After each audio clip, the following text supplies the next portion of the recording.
My name is Noa Argamani, and a really great honor to be here with you today. I was kidnapped by Hamas terrorists on October 7 from the Nova Music Festival with my partner, Avinatan Or.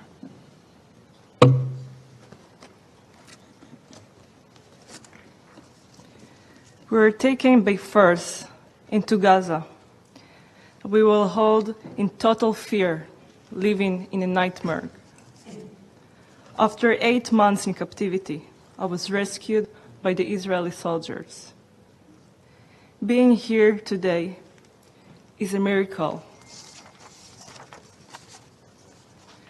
But I'm here today to tell you, we have no time. As I speak, there is still 63 hostages living in a nightmare, including my partner, Avinatan Or. In fact, we believe that 24 of them are alive. Many of them send sight of life through released hostages. Our life cannot go without them. And that is why I need to make sure that the world knows that. The deal must go on, in full and completely, in all the stages.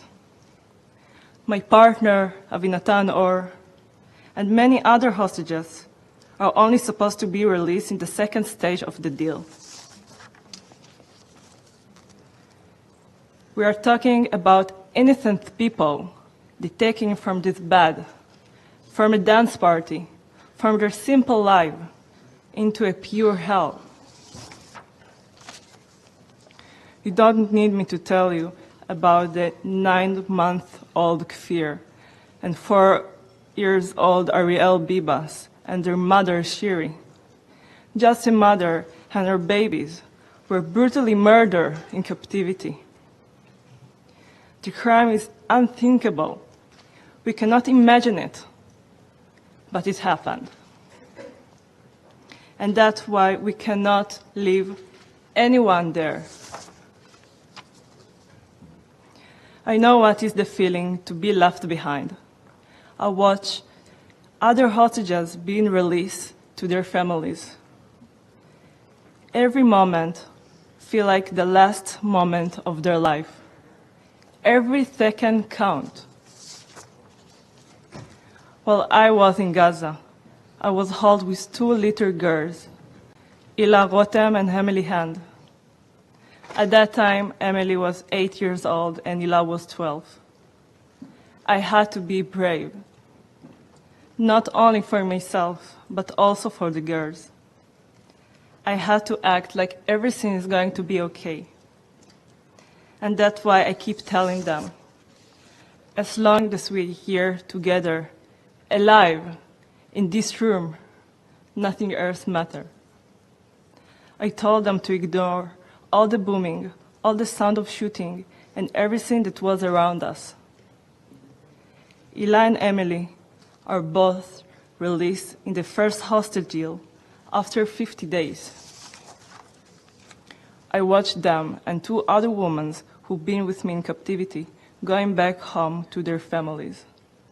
As I will stay behind. I wasn't a part of any category that could be released. I can't even begin to describe the feeling of being the one that left behind. But I can tell this is exactly how the hostages are feeling today, abandoned by the world. After 54 days in captivity, it was just me, Itai Svirsky, and Yossi Sharabi. Both of them was kidnapped from their houses in Kibbutz Be'eri. We were in a war zone 24/7. It's terrifying for every day, for every second. One evening, the house that we all be holding was blown up, and we found ourselves in the destructions. Itai was able to stand up, and Yossi and I was stuck under the rebels.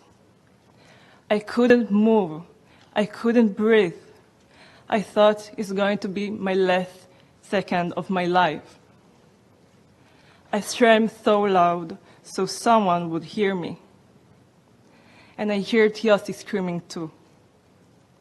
But after a few seconds, I stopped hearing from Yossi.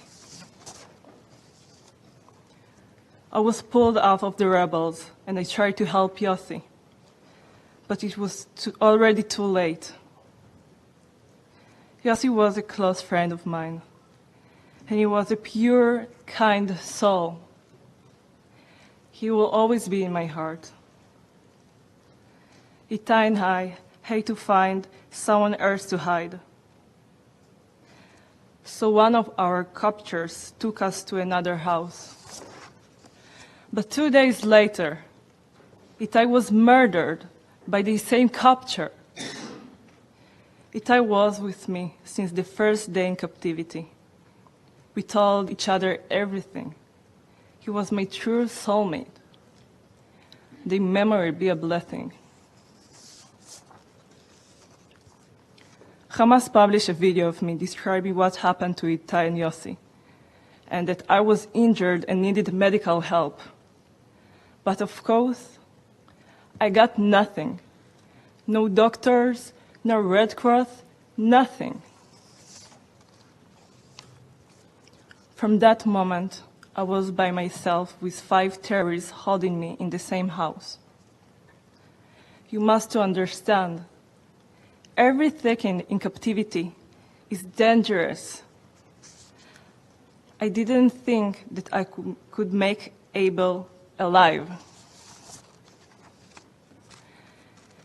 This is why it's absolutely critical that we put end from this horrible tragedy. Without immediate action, many more innocent people will be killed, including my partner, Avinatan Or.